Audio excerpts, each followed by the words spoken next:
Assalamu alaikum wa rahmatullah wa barakatuh. Paix sur ceux qui suivent les guidés. Paix et bénédiction sur le prophète sallallahu alayhi wa sallam, sur ses compagnons, ses amis, sa famille, ainsi que sur tous ceux qui le suivront de bonne foi jusqu'au jour du jugement. Aujourd'hui, un sujet pas facile parce que ça demande de devoir désigner des gens que nous pensons être... nous pensons, en certains cas, que nous pensons être des gens de bien et qui en fait sont, même si la parole est lourde, des enfants du diable. Vous avez tous entendu le petit short que je viens de publier de 40 secondes du frère Mahdi Ibn Salah. Je sais qu'il y a des gens qui me reprochent de lui prêter attention. Moi, je ne vis pas pour les gens. J'écoute, je puise là où j'estime trouver du bien. Et je m'en tiens là. Et je voudrais expliquer en fait. Je voudrais expliquer parce que c'est important. Pour ceux qui sont parfois présents dans les spaces Twitter où je passe, vous avez remarqué que parfois je sors de mes gonds et je suis très agressif envers certains frères qu'on juge être des frères de science, des frères de bien, des références, que les gens respectent, écoutent, etc. Et moi je me fâche parce qu'en fait je les connais, j'arrive à les cerner. Alhamdulillah, Allah y m'aide à avoir le discernement, même si je pense pas spécialement le mériter, mais bon, bref, c'est comme ça. Et dans ma vie, en fait, Allah, il a toujours fait que je vais à des endroits où je regarde des choses, où je surveille des choses, par hasard, entre guillemets, parce que le hasard n'existe pas, qui m'aident à découvrir ce genre de choses. Et ceci explique cela.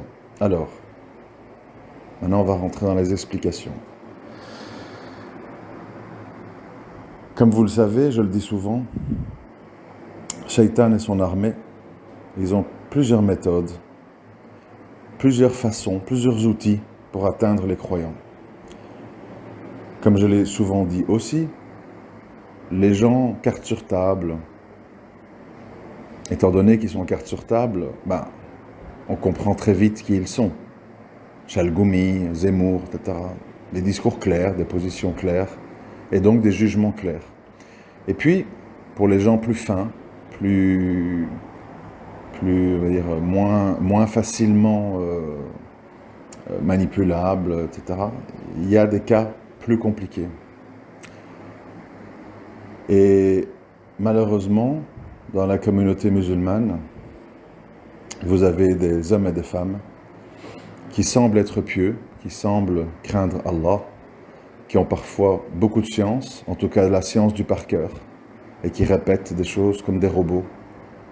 Ibn Taymiyyah, chapitre 4, et dans le Musnad d'un tel machin, Nawawi avait dit dans son 5e livre, vous voyez, ce que j'appelle les techniciens de la religion, qui paraissent être très respectables, remplis de science, et tout le monde écoute en silence, etc.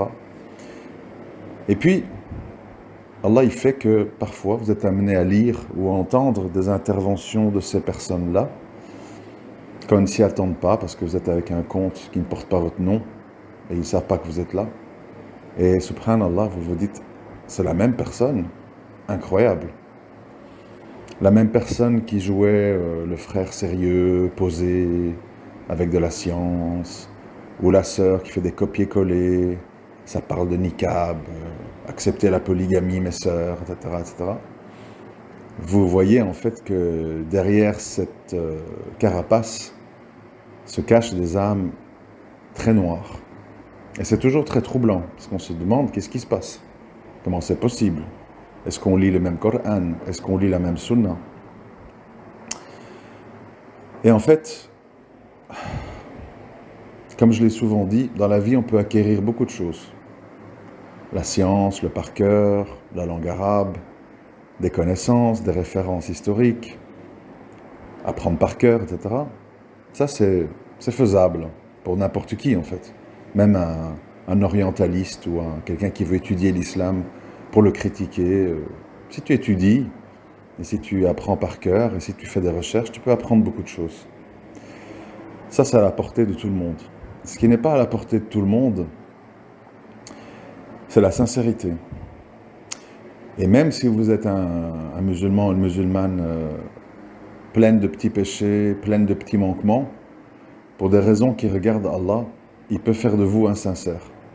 C'est pour ça que vous allez remarquer, certainement dans votre vie, que des gens parfois qui n'avaient pas l'air, qui ne semblaient pas avoir le profil type du musulman, de la musulmane sincère, etc., confronté à la réalité, vous dites, subhanallah, cette personne-là, elle a fait ci, elle a fait ci, elle a fait ça, elle a dit ça. Je ne m'y attendais vraiment pas venant de cette personne. Et à contrario, telle personne qui avait l'air pleine de science, qui faisait la leçon à tout le monde, qui semblait être très droite, subhanallah, elle a fait des choses incroyables, ou elle a dit des choses incroyables. Alors qu'est-ce qui se passe? Les âmes noires, que le frère Mahdi appelle dans son intervention, enfin le morceau que j'ai sélectionné, les enfants du diable, sont en fait des gens qui sont imperméables. Il faut bien comprendre ce que ça signifie, imperméable. Imperméable, ça veut dire c'est une matière ou un produit chimique qu'on met sur des chaussures ou une veste, etc., qui fait que quand l'eau coule, elle ruisselle, elle n'imbibe pas le vêtement ou la chaussure. L'eau ruisselle, elle s'écoule. Et donc l'objet imperméabilisé, c'est ça le mot, il n'est pas du tout touché ni affecté par cette eau. Il reste sec et il n'absorbe pas. Et donc ces enfants du diable, c'est des gens en fait, ils peuvent lire des milliers de livres, ils peuvent apprendre des milliers de choses. L'intention qu'il y a derrière fait que ils peuvent utiliser leur apprentissage à des mauvaises fins,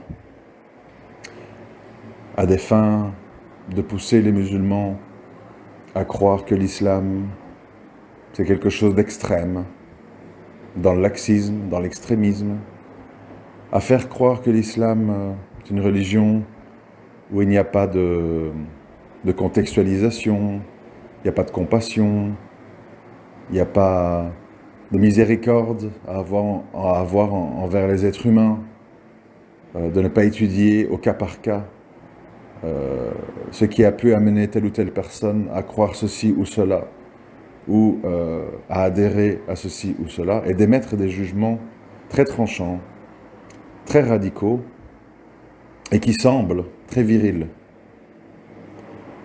Et j'avais dit hier dans un space, j'avais mis en garde en fait les musulmanes contre en fait ces petits robots, perroquets, qui apprennent des choses par cœur et qui veulent fermer la bouche des autres avec des arguments d'autorité. Qui es-tu? Quelle est ta taskiya? Oui, mais tu sais pas ça. Oui, mais l'imam Ahmed a dit, etc. Des arguments d'autorité pour vous dire tais-toi, tu n'es pas crédible, ne l'écoutez pas. Moi, j'ai la science et donc moi, je suis la vérité. Alors évidemment, le problème, c'est qu'en surface, tout ceci semble évident, mais ça ne l'est pas du tout. Pourquoi? Parce que, comme je le disais hier sur un sujet bien précis, qui était les femmes, c'est facile, c'est très facile de piocher dans les hadiths en reprenant 1, 2, 3, et de dire voilà ce que le prophète sallallahu alayhi wa sallam a dit sur les femmes. Et tu passes sous silence 10, 15, 20 hadiths qui disent d'autres choses en complément de ça. Comme je disais hier, je vais le redire ici, oui, tu peux dire que le prophète sallallahu alayhi wa sallam a dit qu'il a vu l'enfer et qu'il y a vu qu'une majorité de ses occupants étaient des femmes. Et à contrario, au paradis, des pauvres. Tu peux dire ça. C'est un hadith véridique. Mais pourquoi ne pas dire aussi, pour être complet, que les bonnes musulmanes dont les maris sont satisfaits de leur comportement seront dans l'au-delà les reines des houris? Pourquoi ne pas dire que la femme est une côte recourbée, si tu veux la redresser de force, elle casse, et si tu ne fais rien, elle reste tordue. Et soyez bons envers vos femmes. Il faut être complet. Sinon c'est facile en fait, en piochant à gauche et pas à droite, de véhiculer des idées lapidaires, alors que quand on prend l'ensemble des hadiths du sujet, c'est beaucoup plus modéré, c'est beaucoup plus équilibré. Mais pour faire ça, il faut être sincère. C'est ça le problème. Pour faire ça, il faut être sincère. Si on veut défendre une idéologie, une école, une tendance, on va piocher. Et Allah, il a dit ce qu'il pensait des gens qui prennent une partie du livre et qui en délaissent une autre partie. Ou qui font de leur religion un espèce de puzzle où on prend certaines pièces et on en laisse d'autres dans la boîte. On se retrouve devant un islam démembré, incompréhensible, injuste et tout simplement faux. Tout ceci pour vous dire que nous les êtres humains, moi y compris, bien entendu, on peut parfois être dans la précipitation et émettre des jugements émotionnels. Mais le véridique, ou la véridique, cherchera très rapidement à se rééquilibrer et à revenir à un jugement équilibré sur un thème, quel qu'il soit. Et donc, ce qui est très troublant pour nous les musulmans, c'est quand on connaît, et je sais que vous en connaissez tous, des femmes, des hommes, parfois de nos familles, parfois dans notre couple, parfois dans nos enfants, qui semblent en apparence appartenir à la communauté musulmane, pratiquer les 5 piliers, et pourtant être des âmes totalement noires, néfastes, qui sèment la corruption, qui sèment l'injustice, qui sèment la violence, qui sèment les mensonges, qui sèment le laxisme, etc. Qu'est-ce qui se passe? Comment c'est possible? C'est possible parce que tout simplement, il y a des gens, je pense que la formule qui est utilisée dans un hadith, c'est de dire leur récitation ou leur apprentissage du Coran ne va pas plus loin que leur gorge. C'est-à-dire il y a beaucoup de gens, ils s'en tiennent aux aspects techniques de la religion. Et leur apprentissage s'arrête à leur cerveau, il ne descend pas dans le cœur. Le cœur reste sec, froid, dur, et ne voit dans la religion qu'un instrument de domination, d'asservissement, d'humiliation et de nourriture pour son propre ego. Et ça devient un outil diabolique. C'est troublant de dire ça, que la religion peut être un outil diabolique. Oui, c'est un outil diabolique si les sources sont utilisées avec une mauvaise intention. Si les sources sont sélectionnées pour alimenter une vision. Par exemple, certaines tendances de l'islam vont prendre des références bien précises et exclusivement ces références. Et tout le reste, toutes les écoles, tous les madhab, etc., seront ignorés, seront vus comme quantité négligeable, au profit de sa propre idéologie. Ça peut arriver de déraper, ça peut arriver de se tromper.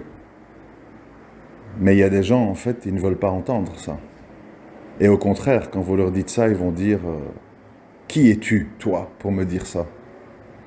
Et ils vont passer à la contre-attaque. Parce que leur ego est touché, leur méthodologie est touchée, et leurs agissements sont dénoncés. Et c'est vrai, des fois, des gens me disent « Harry, on te trouve parfois assez complaisant avec les mécréants. et dur avec les musulmans.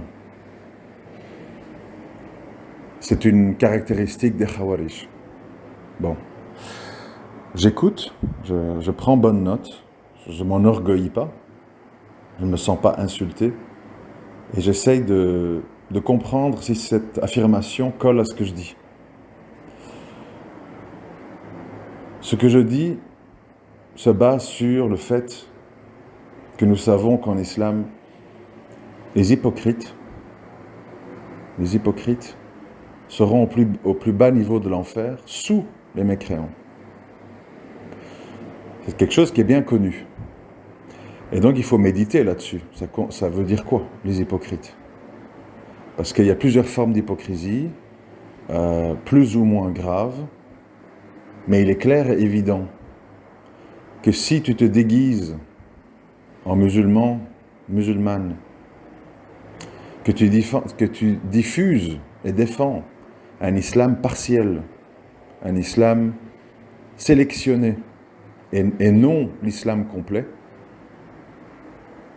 c'est très clairement un signe d'hypocrisie. Parce que ça veut dire que ton orientation personnelle, c'est-à-dire que tu as fait de toi une divinité, et tu as décidé que tu allais prendre telle ou telle chose que Allah subhanahu wa ta'ala a dite, et telle ou telle chose que le prophète sallallahu alayhi wa sallam a pu dire dans les hadiths.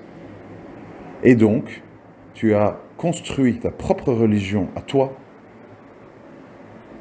Tu t'es autoproclamé idole, référence absolue, et toute personne qui essaye de rééquilibrer les choses sera vue comme une cible à abattre, parce que justement, si les gens l'écoutent, ils vont réaliser que tu as ce genre d'agissement-là, et tu ne veux pas que les gens l'écoutent. D'où le fait que vous allez entendre, quand un musulman ou une musulmane essaye, avec les moyens du bord, de défendre l'islam du juste milieu, de tempérer les choses sur tous les sujets, mariage, djihad, hijra, riba et compagnie, vous allez automatiquement vous retrouver la cible des laxistes et des extrémistes.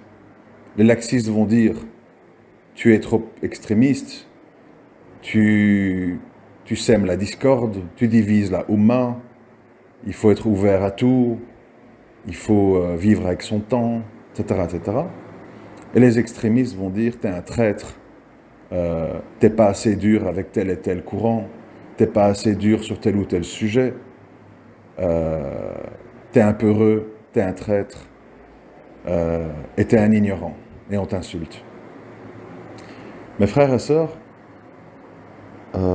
sachez que le jour des comptes, on sera seul, d'accord?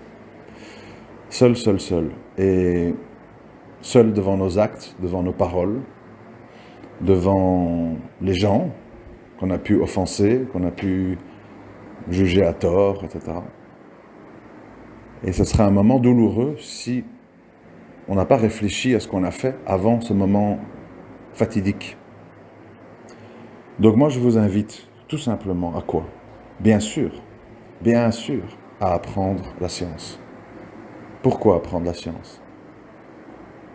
Parce que moi, je vous le dis, pas sur un ton d'un argument d'autorité, c'est-à-dire taisez-vous, vous n'avez pas de science, etc.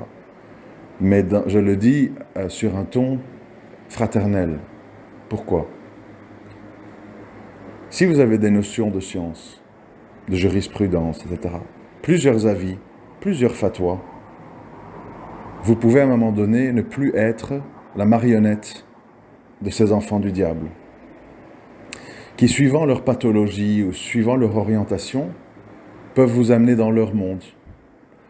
Parfois, c'est un monde où il n'y a que de la violence, que des têtes coupées, que des effusions de sang. Et ils ne parlent que de ça. Et ils ne se délectent que de ça. Ou un monde plein de sorcellerie, de ruqya, de djinn, de monde invisible, etc. Parle que de ça. Et exclusivement de ça. Ou un monde qui n'est fait que de propositions d'infiltration, de manipulation, de participer aux jeux politiques démocratiques. Et il ne parle que de ça. Etc., etc., etc. Que les exemples sont à l'infini des déviances qu'on peut entendre et lire à gauche, à droite. La seule façon de résister à ça, c'est d'identifier les personnes malhonnêtes, d'identifier les gens qui sont dans un islam dévoyé, détourné, exagéré dans un sens ou dans un autre. Et ceci est un combat très important, beaucoup plus important que d'aller courir dans les rues, le burkini, laïcité on t'aime, tu dois nous protéger, Hassani Hussein, s'il vous plaît, l'envoyez pas au Maroc, etc. C'est pas des combats intéressants, ça. On en parle, mais c'est pas intéressant. Le combat intéressant, c'est d'amener les gens qui sont occupés par leurs enfants, par leur travail, par leurs responsabilités, et qui n'ont pas le temps de creuser, d'analyser, et qui vont écouter, qui vont piocher à gauche, à droite, des cours, qui vont écouter un space, qui vont écouter un audio YouTube, et qui n'ont pas le temps, en fait, d'approfondir, d'écouter d'autres avis, etc. Et c'est important comme combat. Pourquoi? Parce que, une raison très simple, tant que l'islam, véridique, complet, dans tous ses aspects, ne sera pas la référence, ne sera pas la vision dominante, Allah ne donnera pas la victoire aux musulmans. Pourquoi? Parce qu'ils défendent un islam partisan, sectaire, incomplet et donc faux. Et Allah ne donne pas la victoire aux faux. Même si ça semble être un faux courageux, même si ça semble être un faux dans lequel les gens dédient du temps et de l'argent, même si c'est un islam que tout le monde aime, que tout le monde applaudit, que tout le monde trouve sympathique. Le faux, c'est le faux. Le faux, c'est le faux. Et Allah ne donne pas la victoire au faux. C'est normal. S'il donne la victoire au faux, qu'est-ce qui va se passer? Le faux va dominer. Le faux va devenir législation. Le faux va devenir religion d'État. Et le mal va se propager. Parce que les gens vont dire, le cheikh officiel de l'État a dit ça, ça, ça, ça, ça. Donc, il sait plus que moi. Donc j'écoute et donc j'applique. Et c'est la catastrophe. Tout ceci nous mène à quoi? Pour conclure. Si on a peur pour notre livre, si on a peur du jour du jugement, si on a peur d'être dans le faux, si on a peur que le faux se propage et devienne référence, nous sommes condamnés, nous sommes obligés de combattre le faux. Et le faux dans nos rangs. Parce que ce qui nous préoccupe, c'est ce qui préoccupait Isa et Salam quand il est venu au milieu des Juifs, étant juif lui-même. Il est venu pourquoi? Il est venu pour ramener les Juifs à l'islam, c'est-à-dire à la religion des origines. Et pour ça, il a dû dénoncer leur déviance. La déviance des Zélotes, la déviance des pharisiens et de toutes les autres sectes, marchands du temple et compagnie. On ne peut pas redresser un groupe, un mouvement, une idéologie, une religion, quand les gens malsains, utilisés par Shaitan, deviennent des références pour dire que le faux, c'est le vrai. Impossible qu'Allah donne la victoire dans ces conditions. Impossible. Et donc ne vous laissez pas aveugler par ce qui touche votre cœur. Oh, tel frère, il récite bien le Coran. Oh, telle secte soufie dans la wilaya, je me suis senti bien. On faisait des nuits blanches en chantant, en dansant. Ça a apaisé mon âme. Oh, tel frère, avec toute sa science, il m'a convaincu que Dawla Islamia, c'était ça la voie à suivre. Etc., etc., etc. Ne laissez pas vos penchants, vos amitiés, vos tendances naturelles vous faire adopter un islam partisan qui plaît à votre âme et qui n'est pas le vrai islam. Travail très difficile, travail très difficile, parce que ça demande en fait d'être constamment sur ses gardes. Qui aime bien être constamment sur ses gardes? Pas grand monde. On aime bien se laisser aller, on se met en pilote automatique et on suit aveuglément.